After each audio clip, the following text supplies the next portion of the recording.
The student, myself Mohammad Imran Ansari.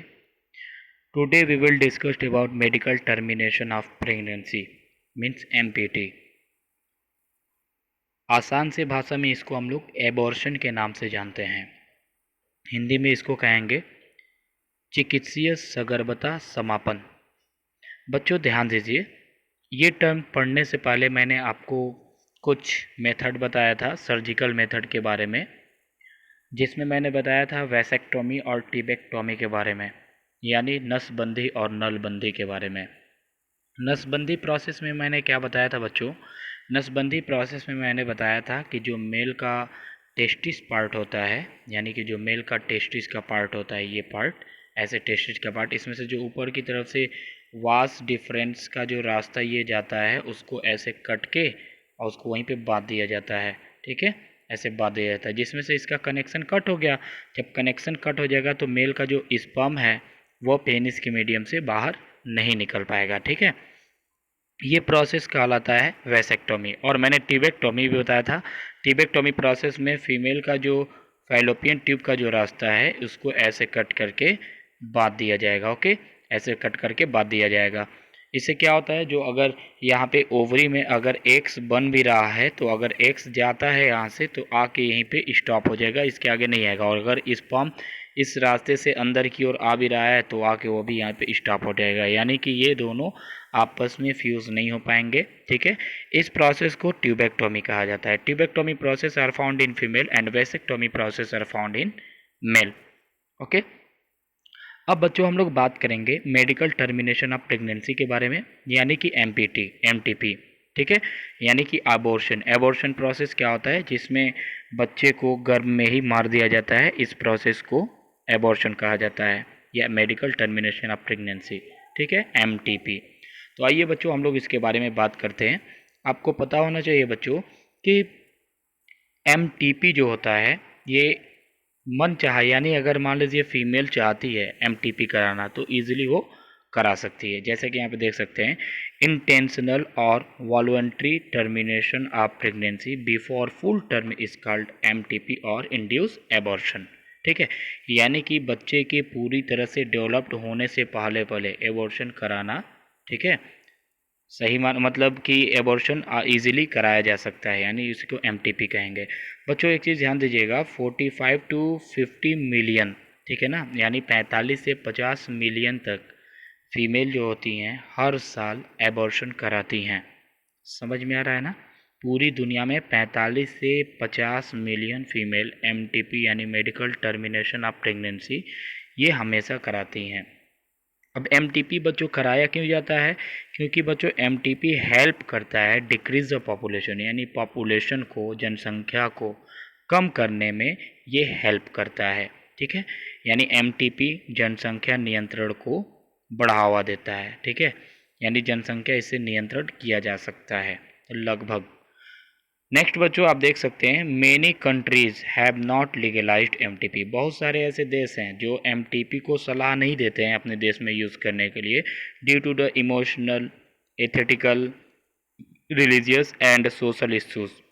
इन सारे problem की वजह से दूसरे देश में ये इसको लीगलाइज्ड नहीं माना जाता है। लेकिन हमारा इंडिया जो गवर्नमेंट है, government of India legalized MTP in 1971, यानी 1971 में ये लीगलाइज्ड, उसी समय से लीगलाइज्ड है एमटीपी कराना। ठीक है, यानी हमारे भारत में एमटीपी कराया जाता है, अधिकतर भारत में ही देखा जाता है, क्योंकि भारत की जनसंख्या आज इतनी बढ़ चुकी है कि आने वाले फ्यूचर में चाइना की जनसंख्या से हो सकता है 2 गुनी हो जाएगी। ठीक है, नेक्स्ट देखिए, विद सम स्ट्रिक्ट कंडीशन। इसके कुछ कंडीशन भी होते हैं to check illegal female foeticide. Okay बच्चों, यानी कि अगर मान लीजिए बच्चा अगर पूरी तरह से डेवलप नहीं है, यहाँ पर ध्यान से समझिए, बच्चा अगर पूरी तरह से डेवलप नहीं हो पा रहा है या उसके ऑर्गन नहीं बन पा रहे हैं, उस समय एमटीपी कराना लीगल माना जाता है। उसमें क्या किया जाता है, वैक्यूम से उसको या तो खींच के बाहर निकाल दिया जाएगा या किसी सबस्टेंस से उसको बाहर निकाल दिया जाता है। वो कई प्रकार के ये एमटीपी प्रोसेस होते हैं जो हम लोग आगे अभी इसके बारे में जानेंगे। आइए नेक्स्ट बच्चों हम लोग यहाँ पे बात करेंगे मेडिकल टर्मिनेशन ऑफ प्रेगनेंसी में इंपॉर्टेंट ऑफ एमटीपी, इंपॉर्टेंस इसका क्या क्या होता है ध्यान समझिएगा। To avoid unwanted pregnancy due to casual intercourse of failure of the contraceptive use during the coitus और रेप्स। यानी कि अगर मान लीजिए कोई फीमेल्स है जिसके साथ रेप अगर मान लीजिए हुआ है, तो वो अगर प्रेग्नेंट हो गई तो इसमें भी एमटीपी का यूज़ ईजिली किया जा सकता है। अनवांटेड प्रेगनेंसी को कम करने के लिए भी, ठीक है, एमटीपी का यूज़ किया जा सकता है। इट इज़ इसेंशियल इन, यहाँ पर ध्यान समझिए, it is essential in case where continuation of pregnancy could be harmful to be mother or the fetus or birth। यानी कि ध्यान से समझिएगा, इसमें दिया है बात ये कि देखिए एमटीपी कराना, ठीक है, ये बच्चे के लिए भी हार्मफुल हो सकता है, माँ के लिए भी हार्मफुल हो सकता है, या दोनों के लिए भी हार्मफुल हो सकता है। वो अभी कब, जब फर्स्ट ट्राइमेस्टर यानी 3 महीने से पहले पहले, 3 मंथ से पहले, 3 मंथ से पहले पहले अगर एमटीपी कराया जा रहा है तब तो उसको सेफ माना जाएगा। लेकिन बच्चों ध्यान दीजिएगा, 3 महीने के बाद अगर कोई एमटीपी करा रहा है यानी एबॉर्शन करा रहा है, उस समय जो है बच्चे की जान तो जाएगी जाएगी, उसके साथ साथ जो मदर है उसकी भी जान जा सकती है, ठीक है। तो इसके कुछ कंडीशन होते हैं, यहाँ पे आप देख सकते हैं, M T P are safe during the first trimester, यानी कि 12 हफ्ते से पहले पहले जो, यानी फर्स्ट ट्राइमेस्टर 3 महीना से पहले पहले एम टी पी कराना सेफ माना जाता है। लेकिन अगर सेकेंड ट्राइमेस्टर चढ़ गया यानी कि 6 महीना हो गया, उसके बाद से ये बड़ी ही रिस्की माना जाता है, उसमें माँ और बच्चे दोनों की जान जा सकती है, ठीक है बच्चों। नेक्स्ट हम लोग बात करेंगे, यहाँ पे आप देख सकते हो, नेक्स्ट हम लोग बात करेंगे प्रॉब्लम रिलेटेड विथ एमटीपी, ठीक है, क्या क्या प्रॉब्लम इससे होते हैं। देखिए majority of MTP are performed illegally, ठीक है ना। देखिए बच्चों एमटीपी का यूज़ आज के ज़माने में इस समय जो है इलीगली रूप से किया जा रहा है। मिसयूज़ ऑफ एमनियोसिंथेसिस टेस्ट, एमनियोसिंथेसिस जो टेस्ट है उसका मिसयूज़ किया जा रहा है, ठीक है। मिसयूज़ का मतलब होता है उसको बिना मतलब का उसका यूज़ किया जा रहा है, ठीक है। यानी कि कहने का मेरा मतलब यह है, एमनियोसिंथेसिस प्रोसेस से ये पता चल जाता है कि माँ के गर्भ के अंदर जो बच्चा पल रहा है वो लड़का है कि लड़की है। अगर लड़का है तब तो ठीक माना जा रहा है, लेकिन अगर लड़की है तो उसको एबॉर्शन करा दिया जा रहा है, यानी कि उसको गर्भ में ही मार दिया जा रहा है, भ्रूण हत्या कर दिया जा रहा है। समझ में आ रहा है? तो ये एक तरह से इल्लीगल है, ठीक है। अभी मैं आपको एमनियोसिंथेसिस के बारे में समझा देता हूँ क्या होता है। देखिए misuse of the amniocentesis test for foetal sex determination, if the foetus is female, अगर फोइटस अगर फीमेल है यानी बच्चा जो पल रहा है अगर वो लड़की है, it is followed by the MTP, तो एमटीपी करा देते हैं लोग।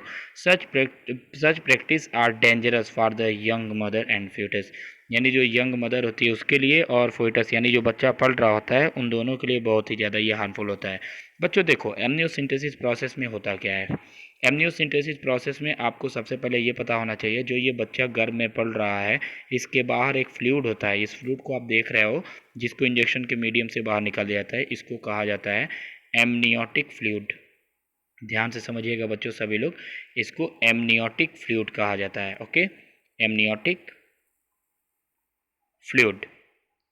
अब ये एमनियोटिक फ्लूइड का काम क्या होता है बच्चों, एमनियोटिक फ्लूइड जो होता है ये बच्चे के पूरे पार्ट से अटैच होता है, ठीक है, इसके सेल्स भी सभी इसमें होते हैं। तो सबसे पहले बच्चों क्या किया जाता है, एक अल्ट्रासाउंड मशीन लगाया जाता है, अल्ट्रासाउंड माँ के गर्भ के ऊपर ऐसे लगाया जाएगा, और उसके बाद से अल्ट्रासाउंड से ये देखा जाता है कि बच्चा का डायरेक्शन किस कहाँ पर है, उसके बाद से इंजेक्शन को अंदर की ओर यहाँ से इसको डाला जाता है, और फिर एमनियोटिक फ्लूइड को इस इंजेक्शन के थ्रू बाहर निकाल दिया जाता है, और ये ध्यान दिया जाता है कि बच्चे को कहीं इंजेक्शन न लग जाए, ठीक है। अब उस एमनियोटिक फ्लूइड को बाहर निकाला जाता है, जैसे ही उस एमनियोटिक फ्लूइड को बाहर निकाला जाएगा और लैब में एक्सपेरिमेंट कराना स्टार्ट कर दिया जाता है। लैब में जैसे ही एक्सपेरिमेंट होता है, उस एक्सपेरिमेंट के बाद ये पता चलता है कि जो बच्चा पल रहा है वो गर्भ के अंदर वो मेल है या फीमेल है, ठीक है ना, मेल है या फीमेल है, इस बात का इजीली पता लगाया जा सकता है, ठीक है। उसके साथ ही साथ बच्चों ये भी पता लग जाता है कि उस बच्चे के अंदर कौन कौन से जेनेटिक डिजीज़ हुए हैं, ठीक है, कौन कौन से जेनेटिक डिजीज़ हैं वो हुए हैं उसका पता लगाया जा सकता है, और वो लड़का है या लड़की है इसका भी इजीली पता लगाया जा सकता है। इस बात को सभी लोग याद रखिएगा। पता होने के बाद से अगर मेल है तो सभी लोग खुश हो जाते हैं, परिवार के सभी सदस्य खुश हो जाते हैं, लेकिन अगर पता चलता है अगर फीमेल है तो सभी लोग बहुत ही सैड हो जाते हैं और उसको एबॉर्शन कर देते हैं, यानी उसको गर्भ में ही उस बच्ची को मार देते हैं। जिसकी वजह से कुछ 2017 से पहले बच्चों मैं आपको बता दे रहा हूँ, जो फीमेल का रेशियो था वो 40 रेशियो हो गया था, 40:60, यानी मेल का जो था, मेल पूरे हमारे वर्ल्ड में लगभग 60% थे और फीमेल जो थी 40% तक थी। इसमें क्या था, जो फीमेल का जो बर्थ रेट था वो कम हो गया था, मेल का बर्थ रेट बढ़ गया था। अब आप खुद सोचिए, अगर 40% फीमेल हैं तो 40% मेल से ही तो शादी करेंगी, बाकी जो 20% जो मेल बचे हैं आखिर वो बेचारे कहाँ जाएंगे। समझ में आ रहा है ना? ये सब कुंवारे रह जाएंगे। समझ में आ रहा है ना? तो इसको देखते हुए एमनियोसिंथेसिस प्रोसेस को गवर्नमेंट पूरी तरह से बैन कर दी 2017 से। ठीक है, देखिए यहाँ पे आप समझ लीजिए एमनियोसिंथेसिस में क्या होता है। In this some amniotic fluid of the foetus, यानी बच्चे के पास से जो एमनियोटिक फ्लूइड है उसको ले लिया जाता है। Is taken to analyse the foetal cell, उसके सेल को पहचानने के लिए। जो क्या होता है, डिजॉल्व सब्सटेंस होता है, पूरी तरह से वो डिजॉल्व होता है। ठीक है, it is use to test the presence of genetic disorder. ये इसका क्यों यूज़ किया जाता है, जेनेटिक डिसऑर्डर यानी जेनेटिक उसको कौन कौन से इस बच्चे के अंदर बीमारी है उसको। फिर सर्वाइवेबिलिटी ऑफ द फोइटस, यानी बच्चे के अंदर जितने भी प्रॉब्लम है वो पता चल जाएगा, और साथ ही साथ वो लड़का है या लड़की है उसका भी पता चल जाता है। ठीक है, और लड़की है तो उसका तुरंत लोग एबॉर्शन कर देते थे, इसीलिए पूरी तरह से इसको बैन कर दिया गया था। ठीक है, अल्ट्रासाउंड को भी बैन कर दिया गया था 2017 में। लेकिन अभी भी बच्चों कुछ ऐसे लोग हैं जो डॉक्टर को 10,000 20,000 रुपया दे के एमनियोसिंथेसिस प्रोसेस के द्वारा उसको पता कर लेते हैं और एमटीपी करा दे रहे हैं, यानी कि एबॉर्शन उसका करा दे रहे हैं लोग। ठीक है, नेक्स्ट बच्चों इस टॉपिक का सबसे लास्ट हम लोग बात करेंगे, ध्यान से समझिएगा इसको। देखिए, गवर्नमेंट ऑफ इंडिया, हमारा जो भारत है, enacted the medical termination of pregnancy amendment act 2017 में ये नियम लागू कर दिया गया, ये एक्ट ला दिया गया। ठीक है, टू रिड्यूस इलीगल एबॉर्शन, यानी इलीगल जो एबॉर्शन हो रहा है, यानी लड़कियों को जो मारा जा रहा है उसको पूरी तरह से रोक दिया जाए। And consequent maternal mortality and morbidity. ठीक है ना? देखिए बच्चों, अकॉर्डिंग टू दिस एक्ट, यानी इस एक्ट के अनुसार है क्या, देखिए, प्रेगनेंसी में be terminated with in the first 12 weeks, यानी जो ये एमटीपी कराया जाता है, एमटीपी कराना इसी कब माना जाता है, 12 हफ्ते से पहले पहले। बच्चों याद रखिएगा, 12 हफ्ते से 12 वीक से पहले पहले, 12 वीक से पहले पहले, यानी कि 3 महीना से पहले पहले मेडिकल टर्मिनेशन प्रेगनेंसी किया जा सकता है। मतलब कि एमटीपी यानी कि एबॉर्शन ईजिली कराया जा सकता है, सेफ माना जाता है। लेकिन बच्चों 12 महीने के बाद से, यानी 3 महीने के बाद से बच्चे के लगभग सभी ऑर्गन डेवलप्ड हो जाते हैं, नियर अबाउट सभी छोटे छोटे ऑर्गन डेवलप्ड हो जाते हैं। उस समय उसका एबॉर्शन करना बहुत ही ज़्यादा रिस्की होता है, उसमें फीमेल और बच्चे दोनों की मौत हो सकती है। समझ में आ रहा है?